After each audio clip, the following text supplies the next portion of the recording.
Yeah. Just tell us about your relationship with this country and why working here might appeal to you. To be very honest, I loved living in England, and I loved the work in England and the approach to football and the excitement around.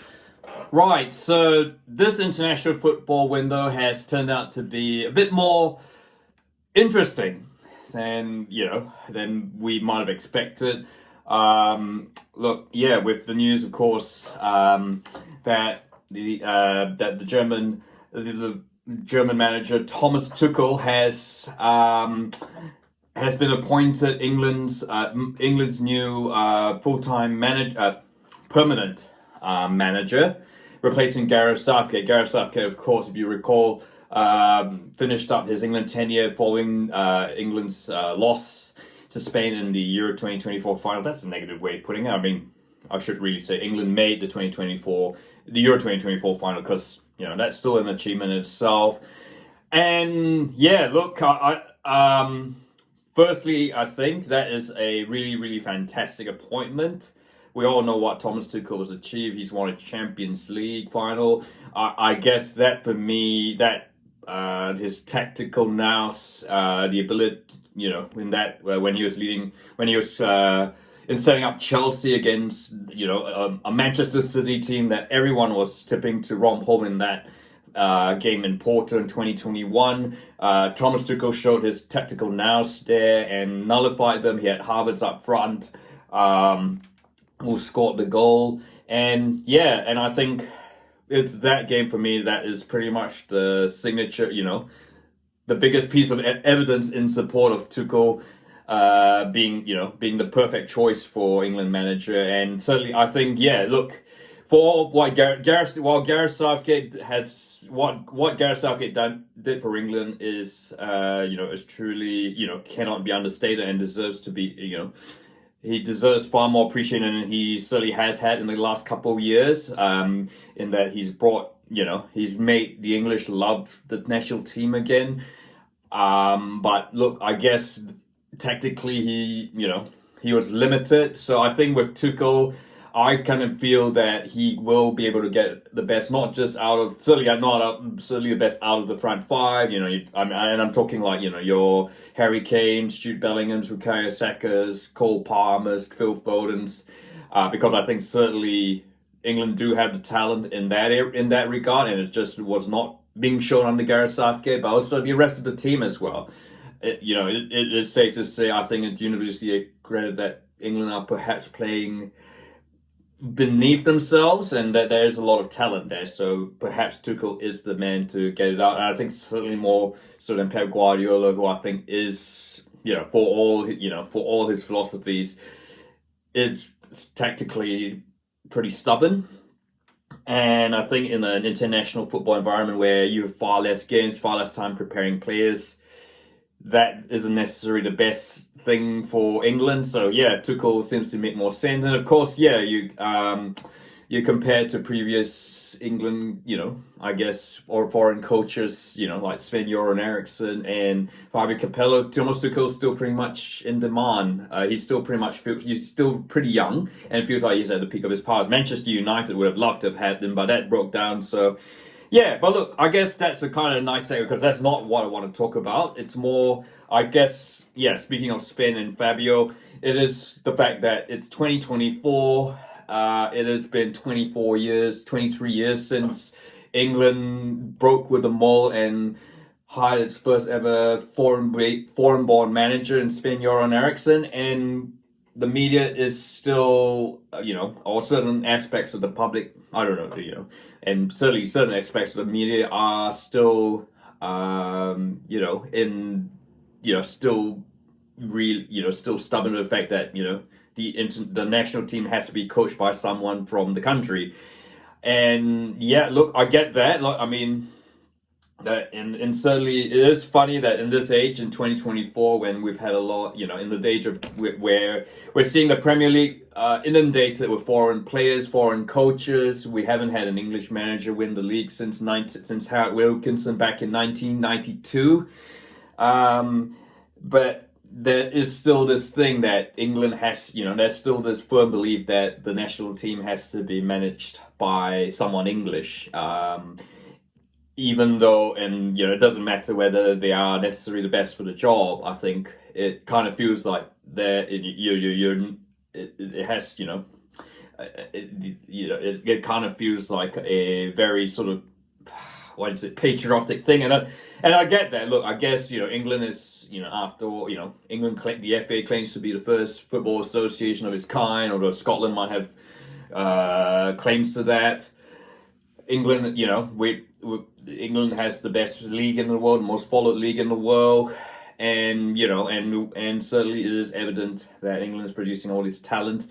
That arguably there surely is a coach out there, and of course there's you look at your Spain's, Argentina's, Italy's, Germany's. They've all had native coaches, and so really yes, but I think it does certainly conveniently overlook the fact that on the women, you look at the Lionesses. Sabina Beckman, she's Dutch. She's not English. And she seems to escape. She seems to be excused from all this hoo-ha, this angst that she's not English. She's just because she's coaching an English national side, and the Lionesses deserve as much attention and probably even more plaudits. They've actually won something. They won the European Championship, and they've got to a World Cup final.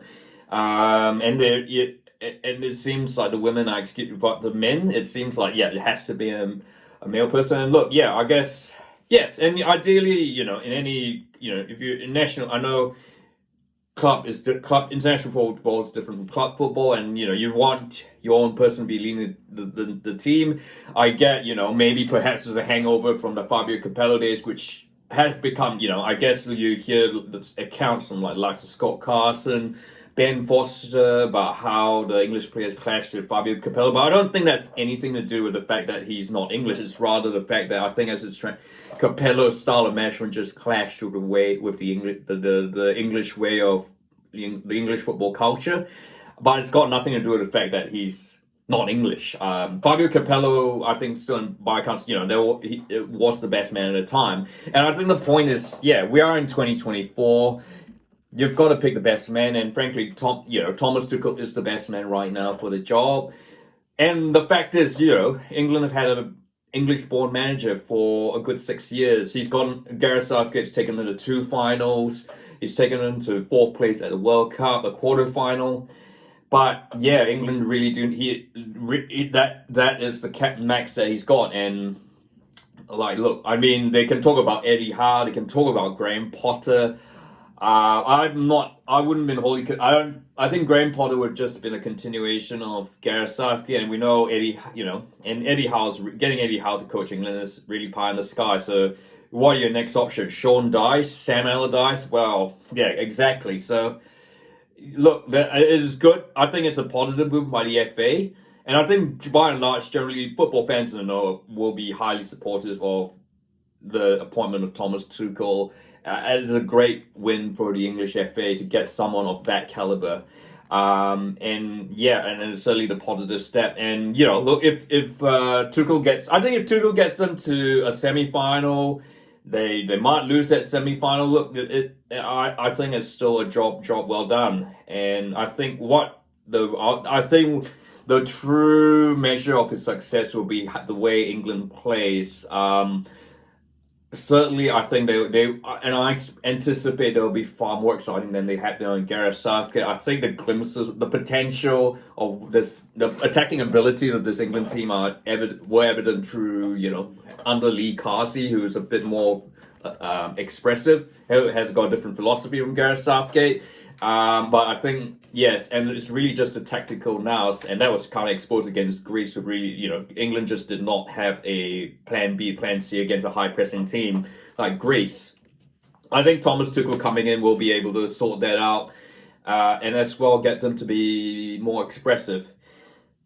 But, look, I guess, and in a way, that having him there is kind of like an argument against why you perhaps should not necessarily be selecting, from within your country. I think the other point, I guess, you want to see, you look at the Brazil national team, and look, I know Brazil, it is much publicized that Brazil were trying to get Carlo Ancelotti, and by all accounts, the Brazil media were actually really keen on getting Ancelotti, and I think they've acknowledged that, Brazil just doesn't produce any more coaches.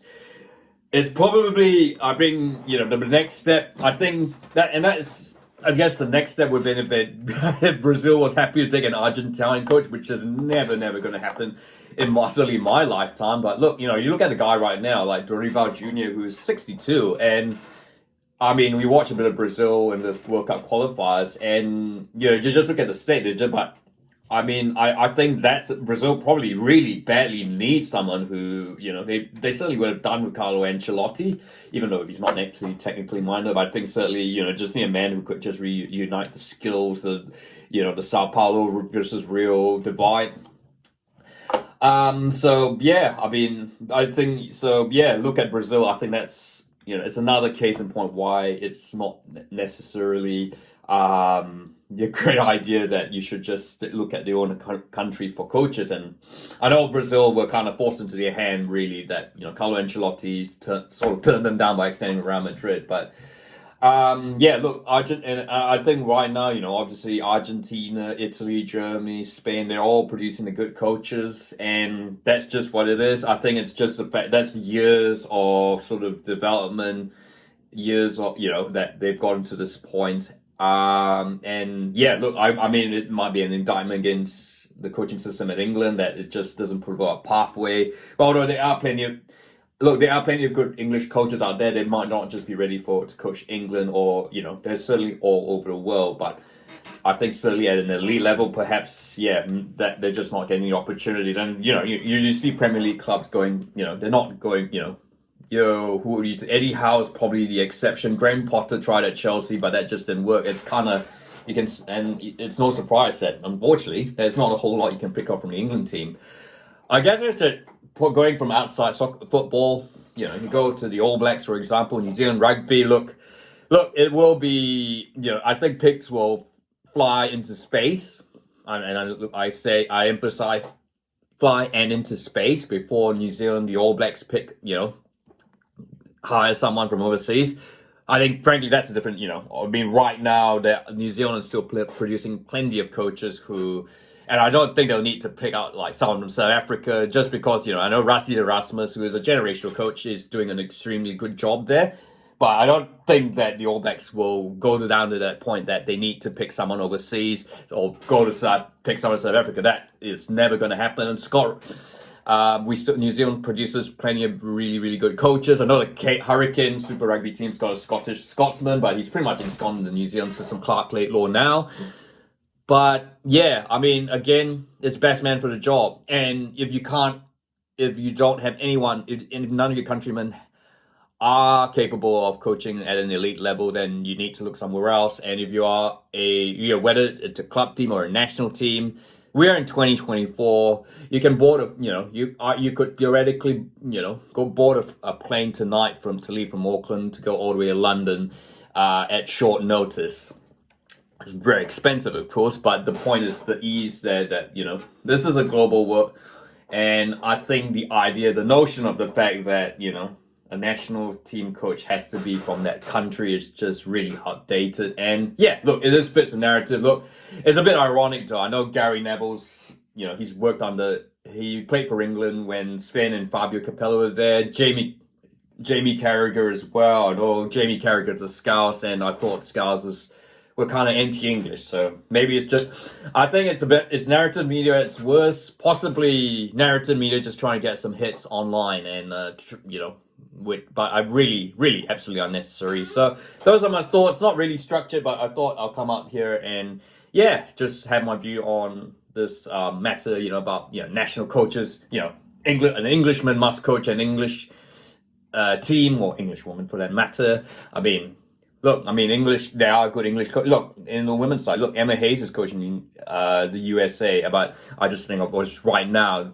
I don't think the English men's team will be quite ready for a woman to be coaching them. But yeah, look, the point is, you got to pick the best person for the job, and international football, international sport for that matter, is not different. And in fact, so many other countries who do not have the same result. Malaysia, as we saw, has had a Spanish coach and a Korean.